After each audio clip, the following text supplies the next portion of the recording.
మీకున్న జన్మ సంస్కారంతోనో లేకపోతే భగవంతుడిచ్చిన ఆ వాల్యూస్తోనో మీరు ఈ పాట రాశారు. అందరూ ఇలా ఉండాలి, ఇలా తమకు తాము ప్రశ్న వేసుకోవాలి, ఒక సరైన మార్గంలో వాళ్ళు మలుచుకోవాలని చెప్పారు. నేను మామూలు చాలా అంటే ఒక మెటీరియలిస్టిక్ వరల్డ్కి సంబంధించిన క్వశ్చన్ ఒక్కటే, మీరు అన్నిటికీ ఆన్సర్ చెప్పారు. లాస్ట్ క్వశ్చన్ ఒకటే, మీకు ఎప్పుడు అసలు అంటే సినిమా రైటర్గా నిలదొక్కుందామని ఇండస్ట్రీకి రాలేదా? మీకు ఆ ఇన్సెక్యూరిటీ ఎప్పుడు మీరు నేనేం ఆశ్రయించలేదు. అంటే మీరు ఈ రంగంలో ఇన్నేళ్ళు ఉండాలని కానీ ఉంటానని కానీ ఇది కాకపోతే లేకపోతే వేరే పని అలా అసలు మీ మైండ్ సెట్ ఎట్లా ఉంది? మామూలు మెటీరియలిస్టిక్ వరల్డ్లో మాట్లాడదాం మనం ఒకసారి. నాకు చావు పుట్టుకల మధ్య జీవితం మీద పెద్ద పట్టింపు లేదు. ఈ పుట్టుటకు మునుపు ఉనికేది, గిట్టుటకు వెనుక మనికేది, నడుమ నడయాడు గతి ఏది, ఈ ప్రశ్నలకు జగతి వేది. వేది అంటే స్టేజ్, వేదిక. సో ఈ ప్రపంచం అనేటువంటిది వేదిక మీద నిలబడి మనం వేసుకోవాల్సిన ప్రశ్నలు, నేను అడిగి పుట్టానా? అసలు పుట్టడం అనే పని నేను చేశానా?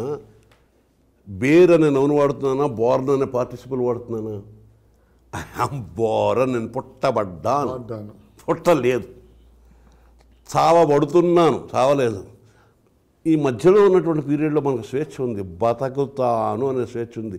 బతకబడుతున్నాను అనే దౌర్భాగ్యం లేదు. మనం బతకబడ్డం కాకుండా బతుకుతున్నామా? అందువల్ల ఏదో చదివాము, ఏదో ఉద్యోగం చేస్తాం, ఏదో ఒకటి ఉద్యోగం వస్తుంది, జీతం వస్తుంది, అంత ఏదో తింటాం, వెళుతుంది. ఇప్పుడు టైం వస్తుంది, వెళ్తాం. అన్ని వాటంతా అవి జరిగే పనులు మనం నేను చేయగలిగిన పని ఏదో ఉంది కాబట్టే కదా నాకు చైతన్యం వచ్చింది. ఆ చైతన్యానికి ఒక స్పృహ వచ్చింది. అప్పుడు నేను చేయాల్సిన పని ఏమిటంటే ఆలోచించకుండా తిండి తినడం ఎలాగా? తిండి తినడం అనే పని నేను చేస్తున్న పని కాదు, నా చేత చేయించబడుతున్న పని. ఆకలి అనేది ప్రకృతి ప్రేరేపిస్తుంది. ఆకలి లేకపోతే నువ్వు తింటావా? అంటే అక్కడ తిండి ఒకటే కాదు కదా బాబాయ్, కడుపు నిండిన వాళ్ళు ఇంకొక ఏవో ఆస్తులు కొనుక్కోవాలి, లేకపోతే పిల్లల్ని ఎందుకంటే మెటీరియలిస్టిక్ నీడ్ ఉంది. అయితే అక్కడ సమాధానం ఏమిటంటే, ఇందాక నువ్వు చెప్పి అందరికీ అర్థం కావాలి. అందరికీ అర్థం కానక్కర్లేదు, కానీ అందరికీ అవసరం ఉంది. పేషెంట్లు అందరికీ మందు అవసరం ఉంది. పేషెంట్లు అందరికీ మందు ఫార్ములా అక్కర్లేదు. ఇచ్చే డాక్టర్ ఫార్ములా తెలిస్తే చాలు. సో మందు ఇస్తే వేసుకోంటే వాడు వేసుకుంటే వాడు రోగం తగ్గుతుంది. ఇప్పుడు మనకున్న రోగం ఏంటి? ఈ పుట్టని ప్రశ్న. అది పుట్టేసి ఉంది ఆల్రెడీ, మనం చూడలే. అది మన గొంతుకు వస్తూ ఉంది, తరుగుతూ ఉంది, మనకు కనిపించదు. ఆ ప్రశ్న ఇది అనుకుని ఈ పని చేస్తుంటాం, అదనుకుని ఆ పని చేస్తుంటాం. ఏదో సమాధానం చెప్పాలని ఇంకో పని చేస్తాం, అదో 10 ప్రశ్నలు పుట్టిస్తుంటుంది. దాని వెనకాల వెళ్ళిపోద్ది. జీవన వ్యాపారం అంటాం. నేనే చేస్తున్నాను, నేను భోజనం చేశానంటే అన్న. నువ్వు చేసేది గాడిద గుడ్లాగా. ఆకలి కడుపు నిండిపోతే నువ్వు భోజనం చేస్తావా? నిద్ర రాకపోతే నిద్రపోగలవా?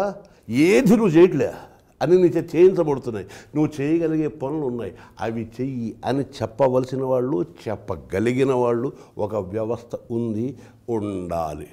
ఆ వ్యవస్థకి ప్రాతినిధ్యం వహించగలగాలి నేను అనేటువంటి ధిషణాహంకృతి తెలివితేటలు ఉన్న ప్రతి వాళ్ళకి ఉండాలి. ఇవాళ నేను ఎవడైతే నా పేరు ప్రొఫెసరు, నేను లెక్చరరు, నేను నేతని అని అనుకుంటున్నప్పుడు ఏం చేస్తున్నావు? ఎలా బతకడో చెప్తున్నావా? ఏం సంపాదించడమో చెబుతున్నావు. ఏమిటి సంపాదించి ఏమిటి చేస్తావు? ఖర్చు పెట్టే వరకు కాగితానికి ఏ విలువ లేదు.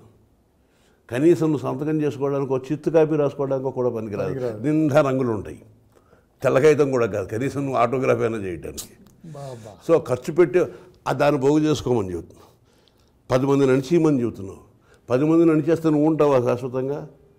పైగా నీ చుట్టుపక్కల అందరినీ నడిచేసిన తర్వాత నువ్వు శూన్యంగా మిగులుతావు. కాబట్టి కొందరైనా ఉండాలి నువ్వు గొప్పవాడివి అని చెప్పడానికో గుర్తించడానికో. ఇట్లా కాబట్టి అందరికీ అన్నీ తెలియక్కర్లా. సంసారంలో తల్లి బిడ్డని పుట్టి జన్మనిచ్చి తనకి స్తన్యం ఇచ్చి కొంతవరకు తన బాధ్యత, అన్ని బాధ్యతల్ని తీసుకుంటుంది. బిడ్డకి తనకు వచ్చింది కడుపు నొప్ప, ఆకలి నొప్ప తెలుసా? ఇప్పుడు మనకి గుర్తు లేదు, కానీ మనకి గుర్తు లేకపోయినంత మాత్రం మనం ఆ బాధలు పడలేదు కాదు. మనకి జ్వరం వచ్చింది, ఆకలి వేసింది, నిద్ర వచ్చింది, ఎన్ని వచ్చింది, అన్నిటినీ అమ్మ తనవిగా అర్థం చేసుకుని వాటికి సరైన పని చేసింది. సో మన బతుకుని ఆవిడ బతికింది. దాని తర్వాత నాన్న కొంతకాలం బతికింది. ఎప్పుడప్పుడు నువ్వు కూడా బతకాలి కదా. సో పట్టుకోవడం, నువ్వు ఏది గడప దాటించడం, బళ్ళో చేర్చడం, ఇలాంటి పనులన్నీ నాన్న చేస్తా. అమ్మ నాన్న ఇద్దరు నీ బతుకు నీ బతులు వాళ్ళు బతికితే తర్వాత నీ బతుకు ఎవరు బతకాలి? ఆ బతకడం తెలియకుండా ఉండేటప్పుడు మనం సామాన్య జనం అని ఎవరిని అంటాము అంటే, ఎవరైతే ఈ చైతన్యం పరిపూర్ణంగా నిద్ర లేవలేదో, జాగ్రత్త అవ్వలేదో, సామాన్యమైనటువంటి జీవితానికి అంటే జాంతవ జీవితానికి, అంటే బయలాజికల్ భాషలో మాట్లాడాలంటే మనిషి జంతువు. హోమోసెపియన్స్, హోమోరెక్టస్ అనే తెగకి చెందిన హోమోసెపియన్స్, మమేల్స్ అనేటువంటి ఒక జాంతవ పరిభాషకు చెందిన ఒక జంతువు. ఎనాటమీలో చూస్తే నీకు అదే కనిపిస్తుంది.